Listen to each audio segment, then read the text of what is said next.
ప్రార్థన. మహాపరిశుద్ధుడా, నా ఘనమైన రాజ, యేసయ్య రక్షక, దేవా, వందనములు, స్థుతులు, స్తోత్రములయ్యా.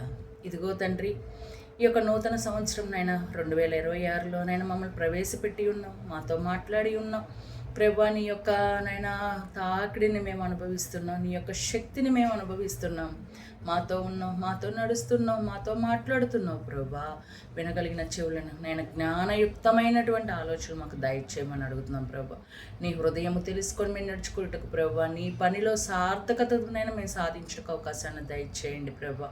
ఎన్ని అడ్డంకులు, ఆటంకాలునైనా మెట్ట వంటి స్థలంలో మాకు ఎదురుగా ఉన్నప్పటికీ కూడా ఇదిగో నీ ముందు నేను ఉన్నాను అని మీరు చెప్పినటువంటి ప్రకారంగా మా అందరి ముందు మీరు ఉండండి.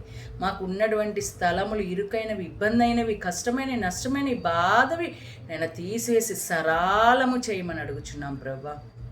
ఇచ్చిన వాగ్దానాన్ని బట్టి నైనా మీకే కృతజ్ఞతాస్తుతులు చెల్లిస్తూ మమ్మల్ని ముందుకు తీసుకెళ్ళమని, ఈ నూతన సంవత్సరంలో 4 ఆశీర్వాదాలను మేము పొందుకునేటకు అవకాశాన్ని ఇచ్చి ముందుకు నడిపించమని యేసుక్రీస్తు నామములో అడిగి వేడుకొని బతులను అడుకొని పొందుకొంచున్నాం నా తండ్రి. Amen, amen, amen.